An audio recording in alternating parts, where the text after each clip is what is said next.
नमस्कार, अपन समाचारमा स्वागत छ। अब समाचार विस्तारमा।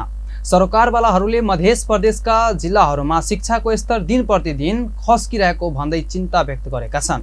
मध्य शिक्षा विकास निर्देशनालयले शनिबार जनकपुरधाममा गरेको विद्यार्थी भर्ना तथा टिकाउ दर सम्बन्धी चुनौती र समाधानका उपाय विषयक अन्तर्क्रिया कार्यक्रममा सहभागीहरूले चिन्ता व्यक्त गरेका हुन्। कार्यक्रममा मध्य प्रदेशका शिक्षा तथा संस्कृति मन्त्री राजकुमार लेखीले मध्य प्रदेशको शिक्षाको अवस्था दिन प्रतिदिन कमजोर हुनु चिन्ताको विषय रहेको बताएका छन्। उनले मध्य प्रदेशमा धेरै बालबालिका विद्यालय बाहिर रहनु अर्को चिन्ताको विषय भएको बताउँदै सबै मिलेर विद्यालय बाहिरका बालबालिकाहरूलाई विद्यालयमा ल्याउने तथा टिकाउने तर्फ केन्द्रित हुनु आवश्यक रहेको बताएका थिए। यसकारण भर्खर यो सरकारमा हामी सहभागी भएका छौँ। करिबन 2 हप्ता भएको छ र मेरो प्रयास के हो भने कम से कम हामी यो प्रदेशमा शिक्षा नीति ल्याउन सकौँ। यो उद्देश्यका साथ, यो ध्येयका साथ हामीले हिजोबाट यो कार्यक्रमको प्रारम्भ गरेका छौँ। यो अर्थमा यहाँ सबैले बुझिदिनु होला। मेरो प्रयास कम से कम हाम्रो प्रदेशमा शिक्षा नीति बनोस्, यो कार्यक्रमको मुख्य उद्देश्य यो हो। र सायद मलाई लाग्छ अब धेरै समय लाग्दैन। हामीले हिजोबाट केही प्रयास थालेका छौँ। अस्ति मन्त्रालयमा एउटा सानो छलफल हामीले आयोजना गरेका थियौँ र शिक्षा नीति निर्माणका निम्ति सायद अब केही दिनमै, 1 हप्ता 10 दिनमै हामी अर्को सानो एउटा बैठक छलफल आयोजना गरेर शिक्षा नीतिकै सन्दर्भमा हामी सानो बैठक 10 जना 15 जनाको सानो छलफल आयोजना गरेर यो प्रक्रियालाई अगाडि बढाउँछौँ। कार्यक्रममा प्रदेश सांसद रामआशिष यादवले मधेसको शैक्षिक स्तरलाई उस्काउन प्रत्येक प्रदेश सभा सदस्यले कम्तीमा 1 विद्यालयको अभिभारा लिएर त्यसलाई नमुना विद्यालयको रूपमा विकास गर्न लक्ष्य लिनुपर्ने बताएका छन्। उनले उत्कृष्ट अध्ययन गराउने शिक्षकहरूलाई पुरस्कृत गर्ने परिपाटीको सुरुवात गर्नुपर्ने पनि धारणा राख्नुभयो। बात करबे जे संघ अधिकार के एकल अधिकार सूची है, अनुसूची 6 के बात करबे जो प्रदेश सरकार के एकल अधिकार की सूची है, और अनुसूची 8 जो स्थानीय तौर के एकल अधिकार की सूची है। तीनों में हम देख लिए तो एकल अधिकार की सूची में नहीं प्रदेश के है, अन्य यहाँ के जैसे संघ के है। एकल अधिकार की सूची में बदलने चाहिए स्थानीय तौर के 7 नंबर में देखिए तो आधारभूत संलग्न मावित लगे शिक्षा के संपूर्ण व्यवस्थापन के करते स्थानीय तौर करते, स्थानीय तौर शिक्षा और स्वास्थ्य के व्यवस्थापन करते, वो व्यवस्थापन के हैं लोग, लेकिन संविधान का अधिकार देने नहीं। कार्यक्रममा मध्य प्रदेश सभा सदस्यहरू कञ्चन बिच्छा, चन्दन सिंह, मुख्य न्यायाधिवक्ता सुरेन्द्र महतो, नीति तथा योजना आयोगका उपाध्यक्ष डाक्टर सोहन शाह लगायतको उपस्थिति रहेको थियो। 21औं राष्ट्रिय धान दिवस तथा रोपाई महोत्सव 2081 को अवसरमा धनुषाका विभिन्न स्थानमा रोपाई गरिएको छ। जलवायु मैत्री प्रवृत्ति धान उत्पादनमा वृद्धि मूल नारा सहित कृषि ज्ञान केन्द्र धनुषाको आयोजनामा श्रीश्वरनाथ नगरपालिका वार्ड नम्बर 3 पकडियामा शनिबार रोपाई दिवस गरिएको हो।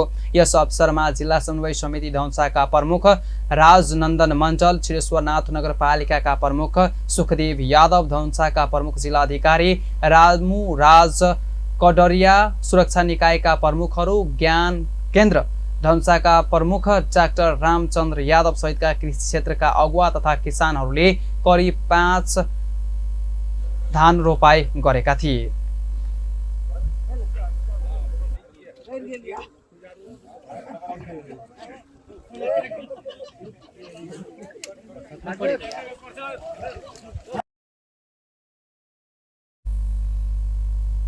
तराई मधेसका जिल्लाहरूमा असार भरि नै धान रोपाई हुने भएकाले 15 गतेपछि रोपाईले तीव्रता लिएको ज्ञान केन्द्रका प्रमुख डाक्टर यादवले जानकारी दिनुभयो। धनुषामा 56,000 हेक्टर क्षेत्रफलमा धान खेती हुने गरेकोमा यसपटक मनसुनी वर्षा समय नै सुरु भएका कारणले धान रोपाई हुने क्षेत्रमा वृद्धि हुनका साथै धानको उत्पादनमा वृद्धि हुने विश्वास कृषि ज्ञान केन्द्रको रहेको छ।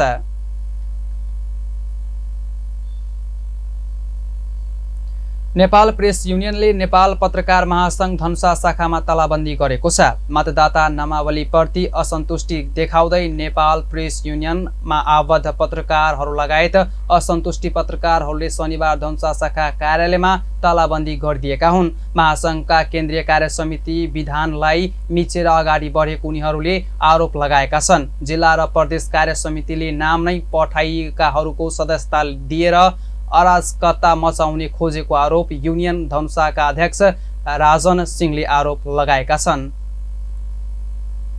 यहाँ जिल्ला कार्य समिति छ, प्रदेश कार्य समिति छ, त्यसले नामै नपठाएकाहरूको पनि नाम समावेश गरेर, जसले राजीनामा बुझाइसकेछ त्यसको पनि नाम समावेश गरेर पनि पठाएको हेरिन्छ। यसरी के हेरिँदैछ भने नेपाल पत्रकार महासंघले अधिवेशन गराउनु भन्दा पनि पत्रकारमा अराजकता तत्त्वहरूलाई समावेश गरी यसलाई ध्वस्त पार्ने षड्यन्त्रतर्फ लागेकोले हामी केन्द्रीय परिपत्र अनुसार नै यो तालाबन्दीका कार्यक्रम गरेका छौँ र विधान सम्मत नेपाल पत्रकारको अधिवेशन हुनुपर्छ भन्ने हाम्रो माग रहेको छ। पत्रकार शुद्धिकरण र नयाँ सदस्यता वितरणमा मनोमानी भएको भन्दै युनियनले महासंघको केन्द्रीय कार्य लगायत देशका विभिन्न शाखामा तालाबन्दी गरेको छ। केन्द्रीय निर्वाचन समितिले शुक्रबार साँझ मतदाता नामावली प्रकाशन गरेको थियो। युनियनको तालाबन्दीले महासंघको यही असार 22 गते तय गरिएको मतदान कार्यक्रम लगायत निर्वाचन तालिका प्रभावित हुने सम्भावना बढिएको छ। युनियनसँगै प्रेस मञ्च र समाजवादी प्रेस संगठनमा आबद्ध पत्रकारहरू पनि तालाबन्दी गरेका थिए। धनुषाको हंसपुर स्थित जन्नी महिला कृषि सहकारी संस्था लिमिटेडको साधारण सभा सम्पन्न भएको छ। शनिबार जनकपुरधाममा यो संस्थाको प्रारम्भिक साधारण सभा गरिएको हो। कार्यक्रममा संस्थाले हालसम्म गरेका काम र नयाँ आर्थिक वर्षका योजनाहरूबारे जानकारी दिएको छ। हंसपुर नगरपालिकाका मेयर प्रदीप यादवले संस्थाले गर्दै आएका कामप्रति कामको प्रशंसा गरेका थिए। आगे संस्था महिला धेरै पहिलकर्ता गर्न सकिने छे। त्यही द्वारा इस संस्था के संपूर्ण दिदीबहिनी के चाहबे उनका संगे भविष्य में हमरो कुछ भविष्य जुटल है। नगरपालिका के भविष्य जुटल है। आहाँ संगे भविष्य बनिया होते नगरपालिका। यो संस्थाले पछिल्लो 1 दशकदेखि BGN डेनमार्क र 1 वर्षदेखि CISU विकासमा नागरिक समाजको आर्थिक एवं प्राविधिक सहयोग र डेरी विदआउट बोर्डर BGN डेनमार्कको सहकार्यमा हंसपुरमा कार्यक्रम गर्दै आएको छ। महिलाहरूको सहभागितामा लोकपाठशाला, नागरिक सिकाइ केन्द्र गठन, कृषि तथा पशु पंक्षी प्रबन्धन लगायत कार्यक्रम गर्दै आएको जानकारी दिएको छ। हंसपुर नगरपालिका 5 बिल्डिंग है। अभी जमा होकर 300 महिला है। उनमें प्रवेश शुल्क 50 रुपया और शेयर शुल्क 100 रुपया रहा। तब हम सब महिला सबके हमरा सबके BGN और के सहयोग में जो चल रहा है प्रोग्राम, उसमें महिला सबके हम सब पहले पूर्व सहकारी शिक्षा संबंधित सहकारी की है, एक काम करता अधिकार की है, विनियम की है, एहिमे केना काम कल जाए है, अध्यक्ष के काम की है, सचिव के की है, वही सब के आधार में हम सब पूर्व सहकारी शिक्षा संबंधी उनका सबके क्षमता अभिवृद्धिकरण करवा कर के बाद सहकारी दर्ता होके हम सब अभी भखर जे धान के विभाजन बाटा के काम कर लिए 300 जना महिला सबके। एने सब दलित महिला लगभग अहाँ के दलित जनजाति दलित महिला 50% है, 50% अहाँ के अन्य महिला है।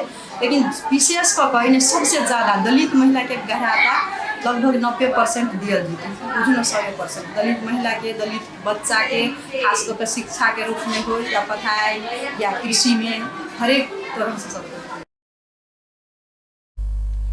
यो संस्थाले 2081 मा संस्थागत क्षमता वृद्धि र सामाजिक न्याय प्रवर्धन, पशुधन गोठ सुधार, मौसमी तरकारी बिरुवा वितरण लगायतका कार्यक्रम गर्न लागेको पनि जानकारी दिएको छ।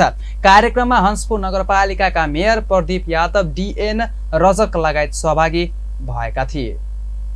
मैथिली साहित्य समाजले 125औं कवि गोष्ठी गरेको छ। समाजले शनिबार जनकपुर धामको गंगासागर आरती घाटमा 125औं मासिक कवि गोष्ठी गरेको हो। गोष्ठीमा कवि तथा साहित्यकारले कविता वाचन गरेका थिए।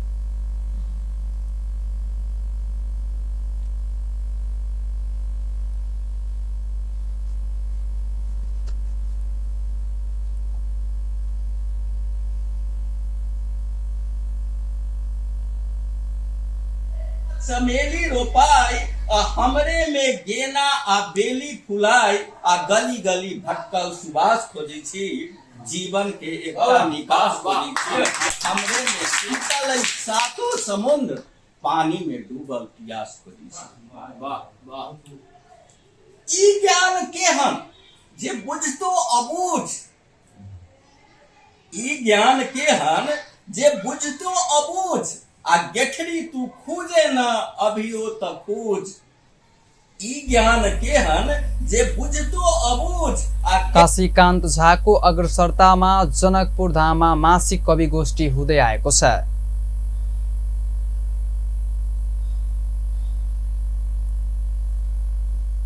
कवि गोष्ठी मैथिली साहित्य समाज जनकपुर धाम के आयोजना में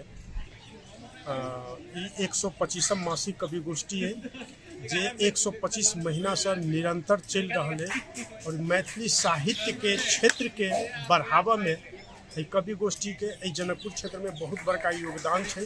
लोग बुझे नहीं बुझे हमरा सबके वही के कोनो चिंता नहीं करै छी और करीब करीब 4-5-6 महीना से हम सब एहि कवि गोष्ठी में अपने के कही तो 4-5 पुस्ता हम सब एहि में संलग्न छी से आइयो अपने सबके नज़र में हैत।